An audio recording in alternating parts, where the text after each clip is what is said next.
안녕하세요. 바디리스의 헬스케어 디자이너 윤태식입니다. 이번 영상의 주제는 비타민C를 매일매일 섭취해야 될 사람은 이란 주제입니다. 비타민C는 우리가 음식을 통해서 꼭 섭취를 해줘야 되는 영양소 중에 하나인데요. 근데요, 이 음식 외에 별도로 서플리먼트로 추가적으로 섭취를 해줘야 되는 사람들이 있습니다. 어떤 사람들이 있고 또 그 사람들은 왜 추가로 섭취를 해줘야 되는지 그 이유에 대해서 같이 알아보도록 하겠습니다. 자, 그럼 바로 시작하겠습니다.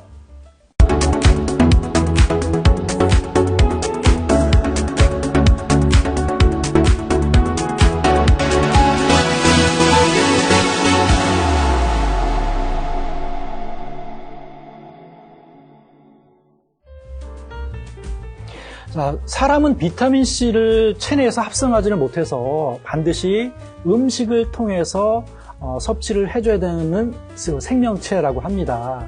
그래서 여기 오른쪽에 이렇게 그 화학 반응에 대한 그 과정을 이렇게 제가 나타냈는데요. 이 중에서 빨갛게 표시된 부분, 이게 바로 그 효소예요. 비타민C가 원래 포도당으로 합성을 해야 우리 체내에서 할 수가 있는데, 그 마지막 단계의 효소 L-글루로노 락톤 옥시다제라고 하는 효소가 있어요. 이 효소에 돌연변이가 생겨서 이 마지막 단계를 합성할 수가 없어요. 그래서 사람은 별도로 음식을 통해서 섭취를 해줘야만 되는 이제 그런 생명체인 것이죠.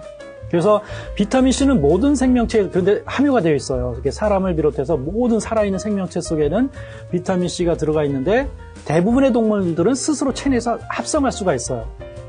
그래서 얼마나 합성을 하고 있는지를 이렇게 환산을 해봤어요. 이렇게 사람 체중 한 70kg 정도 나가는 사람으로 이렇게 환산해서 이렇게 계산을 해보니까 한 5g에서 한 20g 정도를 이렇게 매일매일 생합성해서 사용하고 있다라고 하는 거예요. 그런데 사람을 비롯한 뭐 기니피그, 원숭이, 뭐 조류, 새, 또는 몰모트, 뭐 토끼, 닭, 박쥐 이런 생명체들은 스스로 합성할 수가 없어서 열심히 뭐 채소든 나뭇잎이든 이런 것들을 이렇게 섭취해서 비타민C를 보충을 해줘야 돼요. 그렇다면 비타민C를 일반 음식 외에 별도로 보충해야 될 사람들은 어떤 사람들이고 그 이유는 무엇인지를 지금부터 또 알아보도록 하겠습니다. 첫 번째는 고혈당, 당뇨병 환자죠.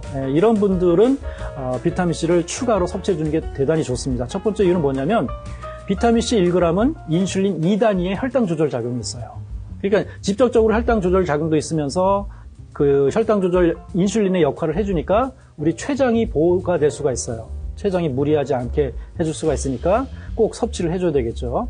두 번째는 당뇨병이 있는 분들은 혈당이 높잖아요. 이렇게 혈당이 높으면 혈액 속에 솔비톨이라고 하는 당알코올류가 증가가 될 수가 있는데 이 솔비톨이 이게 혈관을 타고 다니면서 혈관병을 손상시켜서 아테롬성 동맥경화증 같은 것들을 유발할 수가 있고 눈으로 이제 가서 눈에도 이렇게 모세혈관 되게 많거든요. 일로 이제 지나가면서 이 눈의 렌즈를 손상시켜서 당뇨병성 백내장을 유발할 수가 있어요. 그래서 이 당뇨병 환자들 같은 경우는 음식 외에 추가로 비타민C를 이렇게 보충해 주는 것이 좋습니다. 두 번째는 심내혈관 질환이 있는 사람도 별도로 보충해주면 너무 좋아요. 왜냐하면 첫 번째는 비타민C가 혈액 속에 있는 콜레스테롤 수치를 낮춰줘요. 그 이유는 혈액 속에 있는 콜레스테롤을 갖다가 간에서 담즙산으로 전환시킬 때 꼭 비타민C가 있어야 돼요. 그러니까 이제 비타민C가 부족하게 되면 담즙산 생성이 안 되고 결과적으로 콜레스테롤 수치는 올라갈 수밖에 없어요. 그래서 두 번째는 또 LDL 콜레스테롤의 산화를 방지해줘요. 그래서 만약에 LDL 콜레스테롤이 산화가 많이 되게 되면 이 산화된 거를 우리 그 마크로파지나 이 대식세포가 막 먹어치워요. 먹어치운 다음에 지 몸 막 터져버려요.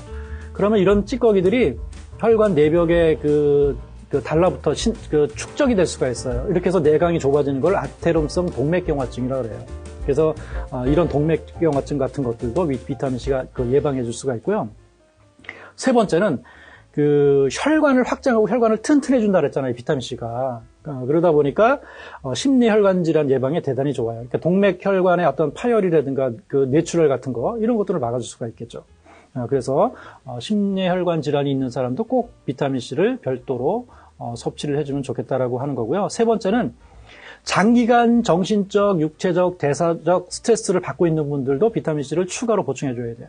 뭐 정신적, 육체적 스트레스는 다 많이 들어보셨고, 대사적 스트레스가 뭐냐면 몸에 병이 있는 사람들, 또는 어떤 수술을 받거나, 수술을 하면 우리가 마취를 하게 되고 칼을 대잖아요. 어마어마한 스트레스가 가해져요. 그 다음에 몸에 염증이 많은 사람들, 이런 분들도 다 대사적 스트레스를 엄청 받고 있는 거예요.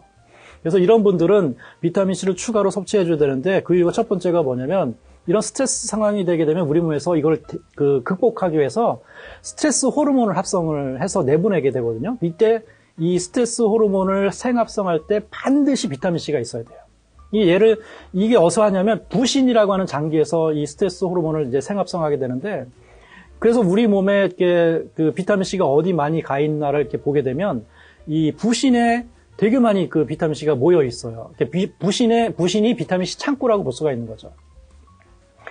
그 다음에 또 비타민C가 왜 요런 그 스트레스 받는 사람한테 필요하냐면, 그 스트레스 호르몬이 생합성할 때도 비타민C가 필요하지만 얘가 사용되고 나서 또 이렇게 분해되고 할 때 활성산소가 발생이 돼요. 그래서 이 활성산소의 피해를 입지 않기 위해서는 이 비타민C와 같은 항산화 영양소가 반드시 존재를 해야 돼요. 그래서 스트레스를 많이 받는 분들도 그 매일매일 비타민C를 섭취해 주는 것이 좋겠다라고 말씀드리고요. 네 번째는 가공육 있죠. 가공육을 즐겨 드시는 분들도 꼭 비타민C를 챙겨 드셔야 돼요. 햄, 런천 미트, 소시지 이런 거를 우리가 가공육이라고 하잖아요.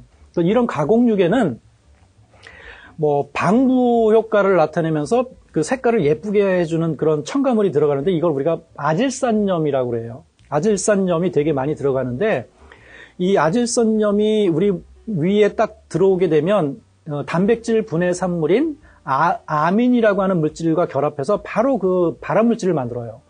1급 발암물질이라고 하는 디메틸 니트로사민이라고 하는 발암물질을 만들거든요. 근데 중요한 거는 요때에 이 아질산염과 아민이 결합해서 발암물질을 만들려고 할 때 거기 비타민C가 존재하게 되면 이 발암물질이 안 만들어진다는 거예요. 그래서 가공육을 즐겨 드시는 분들도 틈틈이 이렇게 비타민C를 곁으로 추가해서 드시게 되면 그 위암 같은 것들을 예방할 수가 있겠죠. 그 다음에 다섯 번째는 약물을 장기간 복용 중인 사람이에요. 특히 일주일 이상 약을 먹는 분들도 비타민C를 별도로 섭취를 꼭 해줘야 된다라고 말씀을 드립니다. 왜냐하면 이 비타민C 하루에 500ml, 우리 뉴트리아어 비타민C 컴플렉스 한 포가 500ml 들어있거든요. 이 한 포만 드셔도 모든 약물의 효능은 높이고 독성은 줄일 수가 있어요. 그리고 이 모든 약물들은 체내의 비타민C를 파괴하게 되는데, 특히 아스피린 같은 경우는요, 비타민C를 3배나 더 많이 파괴를 해요. 근데 왜 이게 문제가 되냐면, 아스피린은 우리가 혈전 방지 효과가 있잖아요. 그래서 피를 묽게 만들어요. 그러다 보니까 우리 그 장내에서 출혈이 잘 날 수가 있어요. 피가 너무 묽다 보니까 출혈이 잘 될 수가 있어요. 그래서 비타민C가 꼭 필요하고요. 그 다음에 그 외에 이제 뭐 피임약이라든가 진정제, 항우울제 같은 이런 약물들도 비타민C의 수용량을 급격하게 증가시켜주기 때문에 꼭 비타민C를 별도로 챙겨 드셔야 되겠다라고 말씀드리고요. 마지막으로 이제 비타민C가 보충이 또 필요한 사람들을 좀 정리해드리면, 흡연자 있죠? 담배를 한 대피 피우면 비타민C 25mg이 파괴가 돼요. 그러니까 하루에 담배 한 각을 핀다. 그럼 500mg가 파괴가 되는 거예요. 그 외에 이제 화상을 입었거나 뭐 상처가 나신 분들도 연고를 바르고 약을 먹고 항생제 먹고 소염제 먹을 때 같이 비타민C를 먹어주게 되면 훨씬 더 상처가 좀 빨리 낫게 되고요.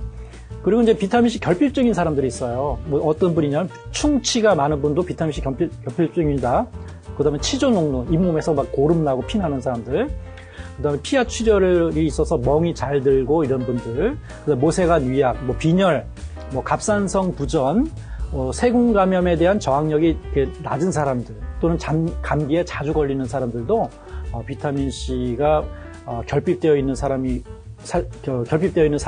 그래서 이런 분들은 반드시 비타민C를 별도로 챙겨 먹을 필요가 있겠다라고 하는 얘기입니다. 그래서 내가 어떤 사람들인지, 아니면 주변에 이런 분들이 있다라고 하면 꼭 비타민C를 별도로 챙겨 드실 수 있도록 안내해 주시면 너무 좋을 것 같습니다. 그래서 오늘 영상을 여기까지 하겠습니다. 마치겠습니다. 감사합니다.